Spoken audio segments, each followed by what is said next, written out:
Chapter 1. Prom Night Fallout. Daniel Brooks had always imagined prom night as the perfect ending to a perfect senior year. He pictured slow dancing under glittering lights, laughing with Bella about their future, and driving home with the windows down, the warm spring air carrying their dreams into the night. In some ways, it was exactly that, until reality crashed in like a storm no one saw coming. Bella sat on the edge of her bed, her hands trembling as she clutched the pregnancy test like it was a verdict. Daniel stood frozen in the doorway, his tux jacket slung over his arm, his heart pounding so hard he thought she could hear it. "It's positive," she whispered, her voice cracking. "Daniel, I'm pregnant." The words hung in the air like smoke, thick and suffocating. Daniel blinked, trying to process what she'd said. Pregnant. Bella. His Bella. The girl he'd planned a future with. A future filled with college lectures, late-night study sessions, and maybe a tiny apartment near campus. Not this. Not now. He stepped inside, closing the door behind him as if shutting out the world could make this moment less real. "Are you sure?" His voice was soft, almost pleading. Bella nodded, tears spilling down her cheeks. "I took 2 tests. Both the same." Daniel sat beside her, the mattress dipping under his weight. For a long moment, neither spoke. He stared at the floor, his mind racing through every plan they'd made, every dream they'd shared. College, careers, freedom. All of it felt like sand slipping through his fingers. Finally, he reached for her hand. "Okay," he said quietly. "We'll figure this out." Bella turned to him, her eyes wide and wet. "Daniel, this isn't what you signed up for. You have a scholarship. You were supposed to go to state. You can't throw that away for me." He squeezed her hand, firm and steady. "I didn't sign up for this," he admitted, "but I signed up for you. And if this is what life looks like now, then we'll make it work." Her lip trembled. "You mean that?" "I do." He smiled, though it felt fragile. "We're a team, right? Always have been." Bella let out a shaky laugh, leaning into him. "I'm scared." "Me too," Daniel confessed, wrapping his arms around her. "But we'll figure it out, one step at a time." The next few days blurred together in a haze of whispered conversations and tense silences. Bella told her parents first. Daniel was there, sitting stiffly on their couch while her father's jaw tightened and her mother dabbed at her eyes with a tissue. They weren't cruel, but disappointment hung heavy in the room like a storm cloud. "You're both so young," her mother said softly. "You had plans." "We still do," Daniel replied, his voice steady even as his stomach churned. "They'll just look different now." Her father studied him for a long moment, then nodded. "You're going to need a job. A real one." Daniel nodded. "I'll take care of it." By the end of the week, Daniel had traded his scholarship dreams for steel-toed boots and 12-hour shifts at the local factory. The work was hard, the pay barely enough, but every dollar mattered now. He picked up a part-time job in the evenings, stocking shelves at a grocery store until midnight. Sleep became a luxury, but every time he thought about Bella and the tiny life growing inside her, he pushed through. One night, after his second shift, Daniel sat in his beat-up truck outside Bella's house. The dashboard clock glowed 12:47 a.m. He was bone-tired, his muscles aching, but he couldn't go home without seeing her. He knocked softly on her window, and a moment later, Bella appeared, her hair messy, her eyes tired but warm. "You're going to kill yourself working like this?" she whispered as she opened the window. Daniel grinned faintly. "Not if it means you and the baby have what you need." Bella's eyes softened. "You're too good for me." "Not true," he said, brushing a strand of hair from her face. "We're in this together." She leaned out the window and kissed him, slow and tender. For a moment, the weight of the world lifted, and all Daniel felt was hope, the kind that burned quietly, stubbornly, even in the darkest night. 3 months later, they stood in a small church with peeling paint and mismatched chairs. It wasn't the wedding Daniel had dreamed of, no grand reception, no honeymoon. But when Bella walked down the aisle in a simple white dress, her belly just beginning to show, Daniel felt something stronger than disappointment. He felt purpose. "I do," he said, his voice clear and unwavering. And for the first time since that night in Bella's bedroom, Daniel believed it. They were going to make this work. Somehow, some way, they were going to build a life worth living. Chapter 2. The Wedding That Wasn't a Dream. Daniel adjusted the collar of his borrowed suit in the cracked mirror of the church's back room. The fabric was stiff, the color a faded gray, and the tie felt like a noose around his neck. He stared at his reflection, trying to reconcile the man looking back at him with the boy who, just a few months ago, had been planning dorm life and computer science lectures. "This isn't how I pictured it," he thought, his fingers tightening on the edge of the sink. No big reception, no honeymoon, no college campus buzzing with possibility. Just me, Bella, and a baby on the way. And yet, I'm here. I chose this. He closed his eyes for a moment, letting the weight of that truth settle. I could have walked away. Some guys would have. But that's not me. Bella deserves better than that. Our child deserves better than that. If this is the price of doing right by them, then so be it. The door creaked open, and his best friend, Mark, poked his head in. "You ready, man?" Daniel forced a smile. "Yeah, ready as I'll ever be." Mark stepped inside, adjusting his own tie. "You sure about this?" "I mean, it's a lot." Daniel met his friend's gaze. "I'm sure." His voice was steady, but inside, doubts whispered like ghosts. "Am I really ready? What if I fail? What if I can't give Bella the life she deserves?" He shoved the thoughts aside.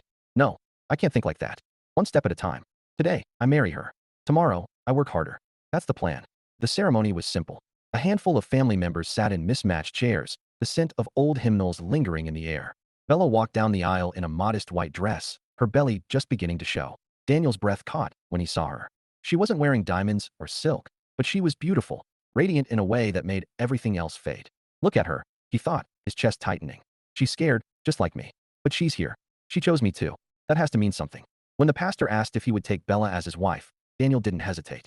I do, he said, his voice clear and strong. And in that moment, despite the peeling paint and the absence of grandeur, Daniel felt something fierce and unshakable: commitment.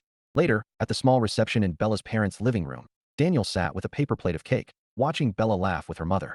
Her smile lit up the room, and for a moment, Daniel let himself imagine a future where things worked out, where Bella finished school, where he found a way to chase his own dreams, where their child grew up in a home filled with love. It won't be easy, he admitted silently. But maybe that's okay. Maybe the best things in life aren't easy. Maybe they're earned.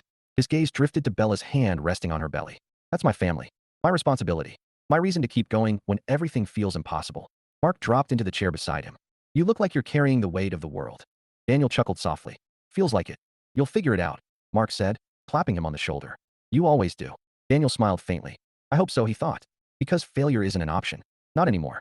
That night, as Daniel lay in bed beside Bella in her parents' guest room, he stared at the ceiling, listening to the quiet hum of the house. Bella was asleep, her breathing soft and even.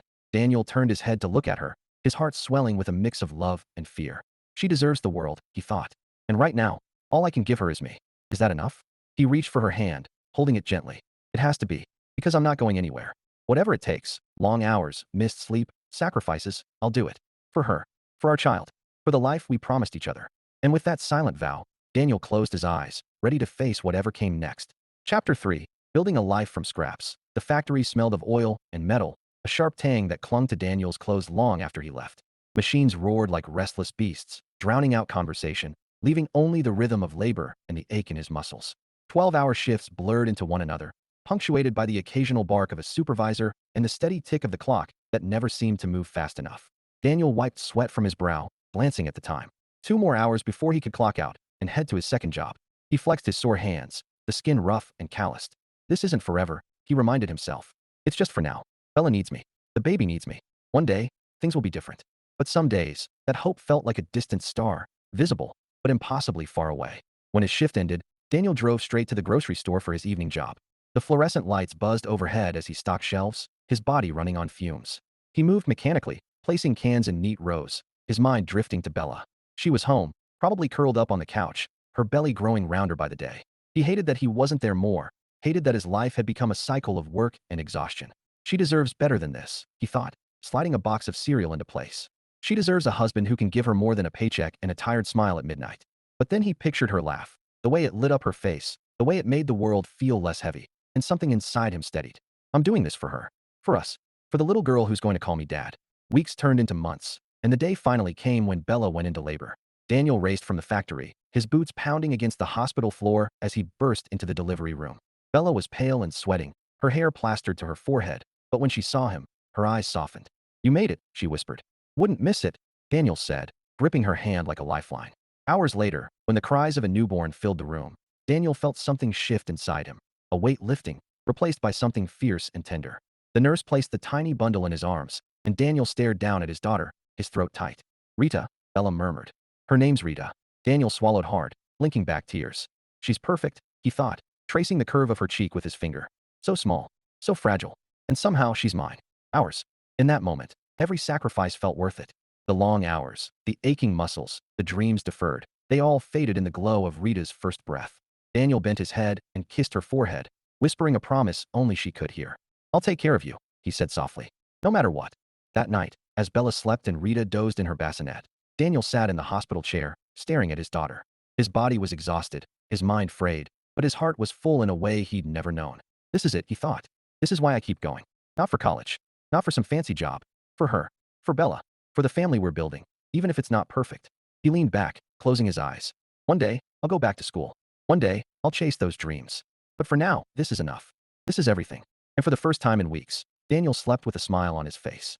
Chapter 4. The plan for tomorrow. The apartment was small. 2 bedrooms, 1 bathroom, and a kitchen that barely fit a table. But to Daniel, It felt like a castle compared to the cramped guest room at Bella's parents' house. He stood in the doorway, watching Bella unpack dishes while Rita slept in her crib. Sunlight streamed through the blinds, painting golden stripes across the worn carpet. It's not much, Daniel thought, setting down a box of books. But it's ours. Our first home. A place to start over. Bella glanced up and smiled. That tired but determined smile Daniel had come to love. Feels good, doesn't it? Daniel nodded. Yeah, feels like a beginning. She laughed softly. A beginning with peeling wallpaper and a leaky faucet. He grinned. Hey, every castle needs character. That night, after Rita was fed and tucked in, Daniel and Bella sat at the kitchen table with mugs of coffee and a stack of bills. The numbers were sobering. Rent, utilities, groceries, diapers. But Daniel forced himself to stay calm. We'll figure it out, he told himself. We always do. Bella tapped her pen against the paper. I've been thinking, she said slowly. About school. Daniel looked up. You still want to go? She hesitated, then nodded. I do. I know it sounds crazy right now, but if I can finish my degree, get a good job, we'll have more stability. Then you can go back and chase your dream. Daniel leaned back, considering her words. My dream. It felt like a relic from another life. College, programming, building something that mattered. He'd buried it under layers of overtime and exhaustion. But hearing Bella say it brought it flickering back to life. You really think we can pull that off? He asked. Bella reached for his hand. If we're careful, if we stick to a plan. Daniel stared at their joined hands, his mind racing. It won't be easy. It'll mean more hours at the factory, more nights stocking shelves. Less sleep, less time together. But then he pictured Bella in a courtroom, confident and strong, and Rita growing up in a home where money wasn't a constant shadow. That's worth it. That's everything. Okay, he said finally. Let's do it. Bella's eyes lit up. Really? Really? He squeezed her hand. You finish school. I'll keep working. When you're settled, I'll go back. We'll get there. Later, as Bella slept beside him, Daniel lay awake, staring at the ceiling. 3 years, he thought. Maybe 4. If I can hold it together that long, Bella will have her degree, and I can finally chase mine. He imagined himself in a classroom again, fingers flying across a keyboard, building programs instead of stacking boxes. The thought filled him with a quiet, stubborn hope. It's not gone. My dream isn't gone. Just waiting its turn. He turned his head to look at Bella, her face peaceful in the glow of the nightlight. She believes in me. That has to count for something. And Rita, she deserves parents who don't give up. Daniel closed his eyes, letting the plan settle in his mind like a blueprint. Work now. Sacrifice now. Build later. One day, this will all make sense. And for the first time in weeks, the future didn't feel like a locked door. It felt like a road, long and winding, but still open. Chapter 5, Cracks in the Foundation. The apartment was quieter these days. Not empty. Rita's laughter still filled the rooms, and Bella's voice still drifted from the kitchen when she cooked, but quieter in a way Daniel couldn't quite name. He chalked it up to exhaustion. Bella was taking extra classes now, pushing herself to finish her degree faster, and Daniel was working longer hours at the marina after leaving the factory behind. The new job paid better, had benefits, and gave him more time with Rita. On paper, things were improving. This is progress, Daniel told himself as he tightened the bolts on a dock cleat under the afternoon sun. Bella's closer to her dream. I'm earning more. Rita's healthy and happy. We're moving forward. But sometimes, late at night, when Bella sat at the kitchen table surrounded by textbooks and legal pads, Daniel felt like a ghost in his own home. He'd kiss her on the cheek, offer to make coffee, and she'd smile, polite, distracted, and murmur, thanks, hon. Then her eyes would drop back to the pages, and Daniel would retreat to the couch with a book, pretending the silence didn't sting. She's just focused, he reminded himself, flipping through a worn paperback. This is what we agreed on. Her career first, then mine. It's temporary. Still, a whisper of doubt crept in. What if temporary turns into forever? What if she gets so far ahead that I can't catch up? He shook the thought away. No, don't go there. She loves you. She's doing this for both of you. For Rita. One evening, after Rita was asleep, Daniel found Bella at the table again, her hair pulled into a messy bun, highlighter streaks marking her notes. He leaned against the doorway, watching her for a moment before speaking. Need a break? He asked lightly. Bella glanced up, her eyes tired. Can't. Midterm next week. Daniel smiled. You're going to crush it. She gave a small laugh. I hope so. He crossed the room and kissed her forehead. I know so. For a second, her hand touched his arm, warm and familiar. Then she pulled back, already reaching for her pen. Daniel stood there, the moment slipping through his fingers like water. She's just stressed, he told himself as he walked away. Once she finishes this semester, things will calm down. We'll have time again. But deep down, he wondered if time was something they were running out of. At the marina, Daniel found solace in routine. The scent of salt water, the hum of boat engines, the chatter of fishermen, it all grounded him. He liked the work, liked the way his hands could fix things, make them steady. And when he came home to Rita's hugs, the world felt right again. One Saturday, as he watched Rita build a tower of blocks on the living room floor, Daniel felt a surge of hope. This is why I keep going, he thought. For her smile. For Bella's future. For the life we promised each other. He imagined Bella graduating, landing a job at a law firm, their finances stabilizing. He pictured himself enrolling in online classes, finally chasing his dream of programming. The vision was so vivid it almost felt real. We're close, he told himself. Just a little longer. But later that night, as Bella scrolled through her phone, laughing at something Daniel couldn't hear, he felt that whisper again, the one that said something was shifting. She didn't share the joke, didn't look up, and Daniel, sitting across the room with his book, wondered when the distance had started growing between them. It's nothing, he thought, forcing a smile. Just stress. Just school. Once she's done, everything will fall back into place. He believed it. He had to. Because the alternative was a future he couldn't bear to imagine. Chapter 6. The bombshell. Saturday mornings were Daniel's favorite. The marina was quiet, the water calm, and for a few hours, life felt simple. He spent the morning tightening ropes and checking boat engines, the sun warm on his back. By noon, he was home, carrying a bag of groceries and humming under his breath. Bella was in the kitchen when he walked in, her hair pulled back, a pot simmering on the stove. Rita sat at the table coloring, her tongue poking out in concentration. It was an ordinary scene, comforting, familiar, and Daniel felt a flicker of gratitude. This is what matters, he thought, setting the bag down. Family. Home. The plan we made. We're so close now. Just a little longer, and everything will fall into place. Smells good, he said, kissing Bella's cheek. She smiled, but it didn't reach her eyes. Daniel noticed, but brushed it off. She's tired. School's been rough. He unpacked the groceries, chatting about the boats, about Rita's drawings, about nothing in particular. Bella nodded, murmured responses, her hands moving mechanically. Daniel felt the distance like a shadow creeping across the room. She's stressed, he told himself. That's all. Once finals are over, things will be better. After lunch, Rita went to her room to play, and Bella wiped her hands on a towel. Daniel, she said softly, can we talk? Something in her tone made his stomach tighten. He turned, forcing a smile. Sure. What's up? Bella sat at the table, her fingers twisting the towel. I've been thinking. Daniel pulled out a chair, sitting across from her. About what? She looked up, and the sadness in her eyes hit him like a punch. About us. Daniel's heart thudded. No, not this. Not now. He swallowed hard. Okay. Bella took a shaky breath. I want a divorce.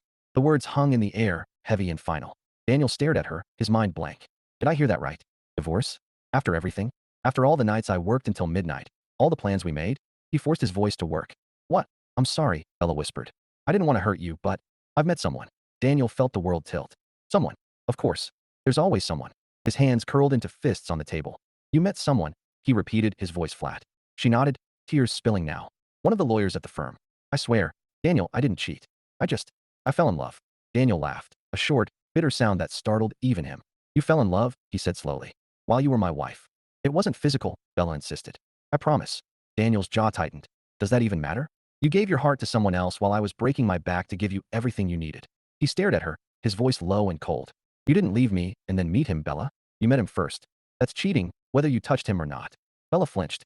I feel terrible, do you? Daniel snapped, then stopped himself. He closed his eyes, forcing the anger down. Don't lose control. Don't make this worse. When he spoke again, his voice was quiet, almost calm. You know what the worst part is? I gave up everything for you. My scholarship. My dream. 6 years of my life. And now you're telling me it wasn't enough. Bella's tears fell faster. I'm sorry. Daniel stood, his chair scraping against the floor. Sorry. That word fixes nothing. He looked at her one last time, his chest hollow. If this is what you want, fine. I won't fight you. Bella's lips trembled. Daniel, no, he said sharply. Just no. I'm done. He walked out before she could answer, his heart pounding, his mind a storm of rage and grief. Outside, the cold air hit him like a slap, but he kept moving, one thought burning through the chaos. No good deed goes unpunished. That night, Daniel sat alone in his truck, staring at the dark road ahead. His hands gripped the steering wheel, knuckles white. 6 years, he thought bitterly. 6 years of sacrifice, and this is my reward. But beneath the anger, something else stirred, a quiet, stubborn ember. I'm not done. Not with life. Not with myself. If Bella wants out, fine. But I'm done living for everyone else. From now on, I put me first. And for the first time in years, Daniel felt something close to resolve. Chapter 7. Picking up the pieces, the apartment felt different after Bella left. Not emptier. Rita's toys still cluttered the living room, her drawings still taped to the fridge, but quieter in a way that pressed against Daniel's chest. He sat on the couch one evening, staring at the muted glow of the TV, the silence humming louder than any sound. This isn't how it was supposed to be, he thought, rubbing his temples. We had a plan. We were going to make it work. And now, it's just me. The divorce had been quick, almost clinical. Papers signed, assets divided, custody arranged. Daniel didn't fight. He couldn't. Every ounce of energy he had was spent just getting through the day.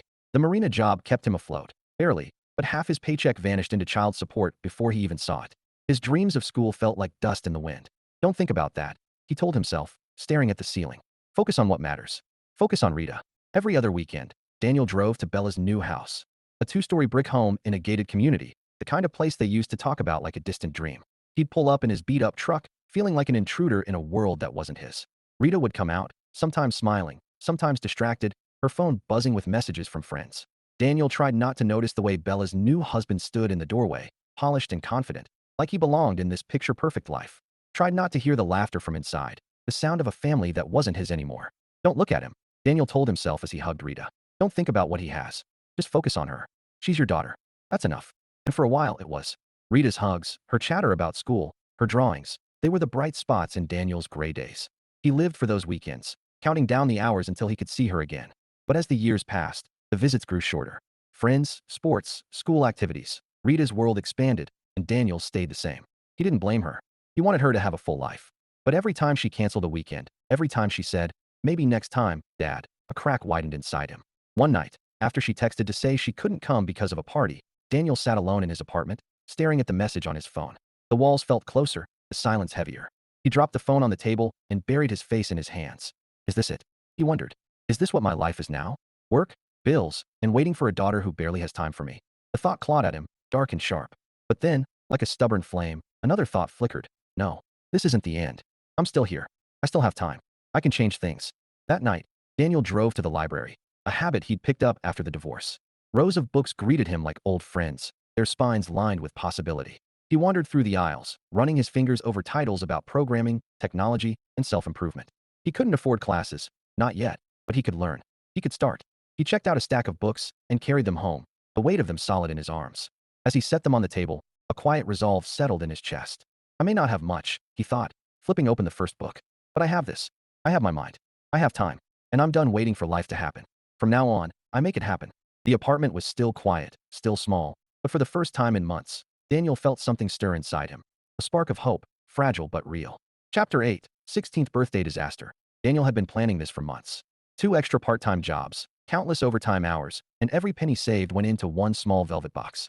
Inside was a ring, a delicate silver band with Rita's birthstone, simple but beautiful. It wasn't a car, wasn't flashy, but it was something personal, something that said, I know you. I love you. He imagined her smile when she opened it. He imagined her hugging him, maybe even saying the words he hadn't heard in years. I love you, Dad. That hope kept him going through long nights and aching muscles. Bella's house was buzzing with laughter when Daniel arrived. Cars lined the driveway, balloons bobbed in the breeze, and music thumped faintly from inside. Daniel carried the gift carefully, his palms sweating. His parents walked beside him, chatting softly, but Daniel barely heard them. His heart was pounding. Inside, the living room looked like something out of a magazine. Polished floors, gleaming furniture, a spread of food that made Daniel's stomach twist. He felt small in his worn jacket, like a shadow in someone else's dream. Rita was surrounded by friends, her hair curled, her smile bright. For a moment, Daniel's chest swelled with pride. She's beautiful. My little girl's grown up. He waited until the crowd thinned before stepping forward. Happy birthday, kiddo, he said, his voice warm. Rita glanced up, her smile polite. Thanks, Dad. Daniel handed her the box, his heart in his throat. Got you something special. She opened it, her fingers lifting the ring. For a second, Daniel held his breath, waiting for the moment. The smile, the hug, the words. It's pretty, Dad, Rita said flatly. Then she set the box on the table like it was nothing more than a napkin and turned as someone called her name. Daniel stared at the ring, his throat tight. 2 months of overtime. 2 months of sacrifice. 3 words and a shrug. Then came the car. Bella's husband, polished, confident, everything Daniel wasn't, walked in with a grin and a set of keys dangling from his fingers. Rita, he called, come outside. The crowd followed, laughter spilling into the driveway. Daniel trailed behind, numb, as the man unveiled a shiny new car, red paint gleaming under the sun. Rita screamed, throwing her arms around him. Thank you, Dad. I love you. Daniel froze. Dad. The word hit like a blade. He couldn't remember the last time she'd said it to him. He stood there, invisible, while the man who helped destroy his family basked in her joy. Then, as if the wound needed salt, the man turned to Daniel with a smirk. Guess one of her dads can afford to give her what she deserves. The words sliced through the air, sharp and cruel. The laughter died. Bella's face went pale. Daniel's parents stiffened. And Daniel felt something inside him snap. He didn't shout, didn't curse. He just leveled his gaze on Bella, his voice calm, almost eerily so. I'm done. The room went silent. Rita's smile faltered, fear flickering in her eyes for the first time in years. Daniel turned and walked away, each step heavy but certain. For the first time in his adult life, he wasn't walking towards someone else's dream. He was walking away from the chains that had bound him for 16 years. Outside, the cold air hit his face, but Daniel barely felt it. His mind was a storm, his heart a battlefield. Enough, he thought, gripping the steering wheel as he slid into his truck. Enough sacrificing. Enough begging for scraps of love. Enough living for people who don't see me. He stared at his reflection in the rearview mirror, his jaw set. From now on, I put myself first. No more favors. No more bending until I break. If Rita wants me in her life, she knows where to find me. But I'm done fighting to matter. And for the first time in years, Daniel felt something fierce and liberating. Freedom. Chapter 9. Reclaiming himself. The days after Rita's birthday felt like walking through fog. Daniel went to work, came home, ate, slept, but everything was muted, like someone had turned the volume down on his life. The anger had burned out quickly, leaving behind something heavier: exhaustion. 16 years of sacrifice, and for what? A daughter who barely looked at him. A life that felt like a waiting room for dreams that never came. But beneath the numbness, a thought kept whispering. You said you were done. So what now? The first step was boundaries. Daniel sat at his kitchen table one evening, the custody agreement spread out before him. He traced the lines with his finger, reading every word slowly. For years, he'd bent over backward. Extra weekends, last-minute favors, rearranging his life to make things easier for Bella. Not anymore. From now on, he would follow the agreement to the letter. No more scrambling to please people who treated him like an afterthought. It felt strange at first, almost selfish. But as he folded the papers and tucked them away, Daniel felt a flicker of relief. This isn't punishment, he told himself. It's balance. It's me taking back a piece of my life. The second step was harder. Figuring out who he was without Bella, without the constant grind for someone else's dream. One Saturday, instead of sitting in silence, Daniel drove to the library. He wandered through the aisles like a man searching for something he couldn't name. His fingers brushed over titles: programming, web development, coding fundamentals. Words that once felt like home. He checked out 3 books and carried them to a corner table. The pages smelled faintly of ink and dust, and as Daniel flipped through the first chapter, something stirred inside him. A memory of the boy who once dreamed of building software, of creating something that mattered. It's been years, he thought, tracing a line of code with his finger. But maybe it's not too late. Maybe I can still learn. The learning was slow. After long shifts at the marina, Daniel would come home, make a simple dinner, and sit at the table with his books. At first, the words felt foreign, the logic rusty. He'd stare at a problem for an hour, frustration gnawing at him. But then, little by little, things started to click. A concept here, a solution there. Tiny victories that felt bigger than they should. One night, after successfully writing a simple program on his old laptop, Daniel leaned back and laughed. A quiet, genuine laugh he hadn't heard from himself in years. I can do this, he thought, a spark of pride warming his chest. It's going to take time, but I can do this. He didn't tell anyone. Not Bella. Not Rita. This was his. His secret, his sanctuary. And as the weeks passed, the fog began to lift. Life was still hard. Money tight. Loneliness sharp. But Daniel felt something he hadn't felt in years. Purpose. One evening, as he closed his laptop and looked around his small apartment, Daniel realized something. It wasn't much, just a worn couch, a chipped table, and a stack of library books. But it was his space. His life. And for the first time, that felt like enough. I'm not where I want to be yet, he thought, staring at the glow of the screen. But I'm moving. I'm not stuck anymore. And that's a start. Chapter 10. The conversation that matters. Daniel didn't plan the conversation. It wasn't the kind of thing you could rehearse. It just happened. On a quiet Sunday afternoon when Rita came by for her scheduled visit. She was 16 now, taller, her hair streaked with highlights, her phone practically glued to her hand. Daniel watched her from across the table, his heart heavy with words he'd carried for years. Say it, he told himself, fingers tightening around his coffee mug. Not in anger. Not to hurt her. Just tell her the truth. Rita, he said softly. She glanced up, distracted. Yeah. Daniel swallowed hard. Can you put your phone down for a minute? Her brows furrowed, but she set it aside. Okay, what's up? Daniel took a breath, steadying himself. Don't make this about blame. Make it about honesty. I need to tell you something. Something I should have said a long time ago. Rita shifted in her chair, uncertainty flickering in her eyes. Okay. Daniel looked at her, really looked at her. His little girl, grown now, living in a world he barely touched. You know I love you, right? She nodded slowly. Yeah. I need you to understand something. Daniel continued, his voice low but steady. When you were born, I gave up everything I had planned for my life. College, career, all of it. I did it because I wanted you and your mom to have what you needed. I worked 2 jobs, missed sleep, missed time, because I believed that was what a good dad does. Rita's lips parted, but she didn't speak. Daniel pressed on, his chest tight. And I don't regret loving you. Not for a second, but I need you to know it hurt. It hurt to watch you grow up and feel like I was disappearing from your life. It hurt to stand in a room and hear you call someone else dad. Her eyes widened, guilt flashing across her face. Dad? Hi. Daniel held up a hand gently. I'm not saying this to make you feel bad. I'm saying it because I've spent years trying to be everything for everyone. And somewhere along the way, I forgot to be something for myself. That's changing now. Rita blinked, tears welling. What do you mean? Daniel smiled faintly, though his throat burned. I mean, I'm done fighting to matter. I love you, and I'll always be here if you want me in your life. But I can't keep chasing after scraps of your time. If you want me, you know where to find me. Silence stretched between them, heavy but not hostile. Rita wiped at her eyes, her voice trembling. I didn't know. I didn't realize. Daniel reached across the table, covering her hand with his. You're young. You're supposed to live your life. I just needed you to know mine. For a long moment, they sat like that, father and daughter, two worlds trying to find a bridge. And for the first time in years, Daniel felt something shift. Not a miracle. Not instant forgiveness. Just possibility. That night, after Rita left, Daniel sat alone in his apartment, staring at the quiet. It still hurt. Of course it did, but the weight was lighter now. He'd spoken his truth. He'd stopped pretending. And that, he realized, was the first real step toward freedom. She knows now, he thought, closing his eyes. And maybe, just maybe, that's enough to start healing. Chapter 11. A New Horizon. The apartment was quiet, but for the first time in years, Daniel didn't feel crushed by the silence. He sat at his kitchen table, laptop open, a steaming mug of coffee beside him. On the screen was something that felt almost unreal, an enrollment confirmation for an online programming course. Daniel stared at it, a slow smile tugging at his lips. It's real, he thought, his chest warming. I'm doing this.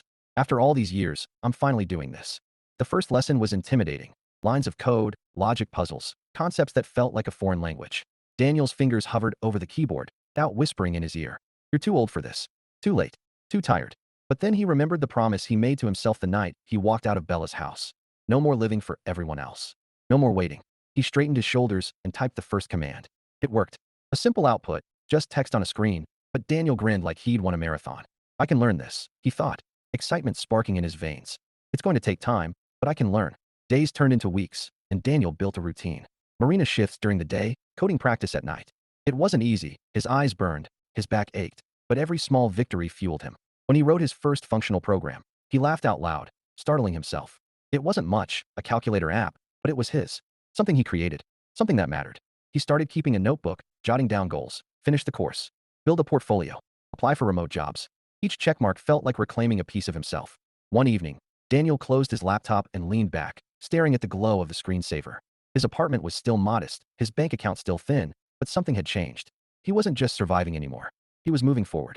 I'm not the man who walked out of that house broken, he thought. I'm not the man who spent years waiting for life to happen. I'm building something. For me. He glanced at the stack of programming books on the table, the quiet hum of his laptop, and felt a surge of pride. It's not too late. It was never too late. And for the first time in years, Daniel didn't dread tomorrow. He looked forward to it.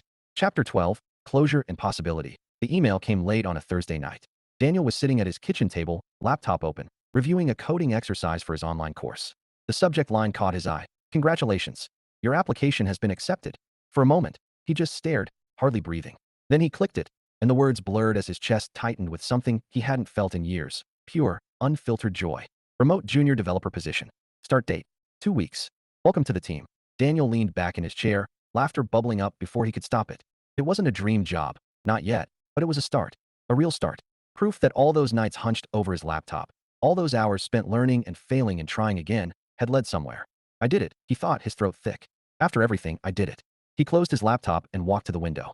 Outside, the city lights shimmered against the dark sky, and for the first time in years, Daniel didn't feel trapped. He felt free. Not because life was perfect, it wasn't, but because he had taken control. He had built something for himself, piece by piece, and now the road ahead was open. The knock on the door startled him. Daniel frowned, wiping his hands on his jeans as he crossed the room. When he opened the door, his breath caught. Rita stood there, her hair pulled back, her eyes uncertain. She held her phone in one hand, twisting it nervously. Hey, Dad, she said softly. Daniel blinked, his heart thudding. Rita, hey. She hesitated and stepped inside. Hi. I wanted to talk. Daniel closed the door gently, his voice calm. Sure. What's on your mind? Rita looked around the apartment. The worn couch, the stack of programming books, the laptop still glowing on the table. Her gaze settled on him, and for the first time in years, Daniel saw something in her eyes that wasn't distance. It was searching. I've been thinking, she said quietly, about what you told me. About everything you gave up. Daniel swallowed hard, waiting. I didn't understand before, Rita continued, her voice trembling. I was so caught up in my own world. I didn't see what you were doing for me. For Mom. I'm sorry. Daniel's chest tightened, but he kept his voice steady. You don't have to apologize, kiddo. You were living your life. That's what you're supposed to do. Rita shook her head. Still, I want to do better. I want to spend more time with you. If you want that. Daniel smiled, small, genuine, and warm. I'd like that. She smiled back, tentative but real. And in that moment, Daniel felt something shift. Not a full repair, not a perfect ending, but a bridge being built, plank by plank. Later, after Rita left, Daniel stepped outside. The night air was cool, the horizon tinged with the faint glow of dawn. He stood there for a long time, breathing it in, feeling the weight of the past loosen its grip. I'm not the man I was, he thought. watching the first streaks of light break across the sky. I'm not waiting anymore. I'm moving forward. And maybe, just maybe, I'm not doing it alone. He smiled, hands in his pockets, as the sun rose over the city, a quiet promise of everything still to come. Epilogue. 1 year later, the apartment looked different now. Not bigger, still the same 2 rooms and worn furniture, but brighter somehow. A new desk sat by the window, a sleek monitor glowing softly. Lines of code filled the screen, neat and precise, like a language Daniel had finally learned to speak. He leaned back in his chair, stretching his arms. His first year as a remote developer had been a whirlwind, late nights, steep learning curves, and moments of doubt, but he'd made it. He wasn't rich, not by a long shot, but the steady paycheck and the sense of purpose were worth more than gold. On the shelf behind him sat a framed photo of Rita, smiling wide at her high school graduation. They'd grown closer over the past year, slowly, carefully, like rebuilding a bridge plank by plank. She visited more often now, sometimes just to sit and talk, sometimes to ask about coding. Daniel cherished every moment. The knock came just after sunrise. Daniel opened the door to find Rita standing there, her hair pulled back, her expression tight. "Hey, Dad," she said, stepping inside. "Morning, kiddo," Daniel replied, smiling. "You're up early." Rita hesitated, then blurted, "Mom and him, they're getting divorced." Daniel froze, the words hanging in the air like smoke. "What?" "She caught him cheating," Rita said, her voice low. "It's bad. She's a mess." Daniel stared at her, a thousand thoughts colliding in his mind. Bella. Divorce. The man who once smirked at him, who tore his family apart, now exposed for what he was. The irony was sharp enough to taste. But Daniel didn't say any of it. He just nodded, his voice calm. "I'm sorry to hear that." Rita's eyes searched his face. "I just thought you should know." "Thanks," Daniel said softly. "You okay?" She shrugged. "I guess. I'll be fine." Daniel hugged her, holding her close for a moment before she left. When the door clicked shut, he stood in the quiet, staring at the pale lights spilling through the window. He walked back to his desk, sat down, and opened a blank project file. His fingers hovered over the keyboard, a slow smile spreading across his face. What should I build next? He wondered. Then the answer came, sharp and perfect. Karma.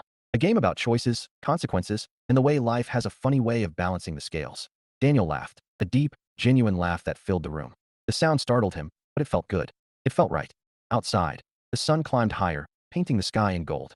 And Daniel began to type, his laughter echoing softly against the hum of his computer as the first lines of Karma came to life.